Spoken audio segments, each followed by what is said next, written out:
Hi, today I want to talk about something that actually comes up all the time. And it comes up, like personally, it comes up where I work in my profession, but it's trees, right? Especially like big trees. Big trees, the roots are all over the place, the branches hang over. What if a tree falls down? Whose tree? What about the fruit on the tree? If it's on my side, all that stuff. So I'm going to talk about trees. Trees, wherever the tree trunk is, that's who it belongs to. So if it's on your side of the fence, it's your tree. If it's on the neighbor's side, it's the neighbor's tree. And if it's right smack in the middle, then you have to deal with it on a partnership type of basis.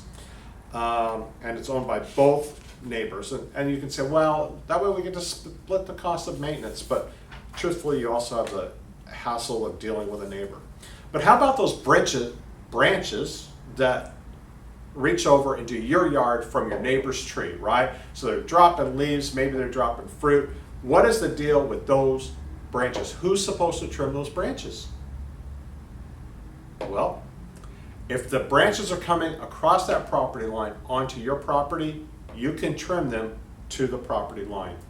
You don't have to ask the owner of the tree to do it, or he's not even legally responsible to do it. So that's one thing. And then the only thing you got to keep in mind is you can't damage the tree. So if cutting certain branches or you cut too much of the tree and it kills the tree, then you may be having to replace that tree. And then we have roots, right? So definitely if the roots if the tree's planted near your fence line, for example, and the roots come across, they damage the fence, maybe they damage the hot tub on the other side, well, as the owner of that tree, that's your responsibility to make that repair. And then, how about fruit? Can I just go pick fruit off the branch if it's hanging on my side of the wall? Nope. Of course, how many of us do or have or will? But anyway, technically, it still belongs to the tree's owner, and you can't pick it without permission. Now, one thing, what if the peach falls on your grass in your yard? Is that well, that's a gray situation, and it's going to depend on your local ordinances and things like that.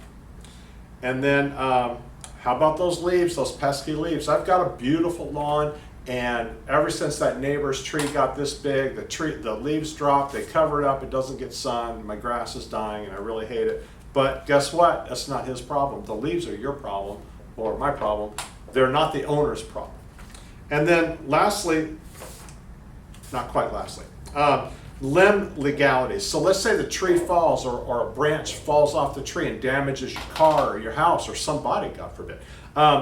Well, the deal there is if I, as the owner, have maintained that tree properly and it was a healthy tree and it got hit by lightning and fell down, well, that could be an act of God and I'm not responsible for it.